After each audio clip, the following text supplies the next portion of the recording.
Hello, ഇതുണ്ട കറിവേപ്പില. ഞാൻ ഈ കറിവേപ്പില ഈ വേനക്ക് ഇങ്ങനെ ഫുള്ള് ഒടിച്ചെടുത്താണ്. ഇത് വേഗം കിളുത്ത് വന്നു.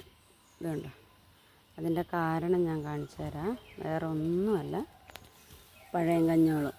ഇത് കണ്ടോ, പഴയ കഞ്ഞോളം, തലേദിവസത്തെ കഞ്ഞോളം അല്ലേ 2 ദിവസമൊക്കെ ഉള്ളതായ പുളിപ്പിച്ച കഞ്ഞോളം. പുളിച്ചില്ലേലും കുഴപ്പമൊന്നുമില്ല, പുളിച്ചാലും കുഴപ്പമില്ല.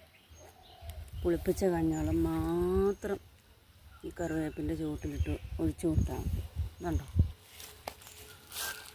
ഞാനിതെല്ലാം ഒടിച്ചെടുത്തതാണ്. നിങ്ങൾക്ക് കണ്ടാൽ അറിയാം. കണ്ടോ, ഇങ്ങനെ എല്ലാ കമ്പും ഇതിന് ഒടിച്ചത്. ഈ കമ്പിൽ നിന്ന് ഒടിച്ചിട്ട് ഇതിൽ തന്നെ എത്ര ശിഖരങ്ങളാണ് വന്നേക്കുന്നത്. ഇതുണ്ടോ, നിങ്ങളിങ്ങനെ ചെയ്താൽ മതി. പഴയ കഞ്ഞോളം കളയാം.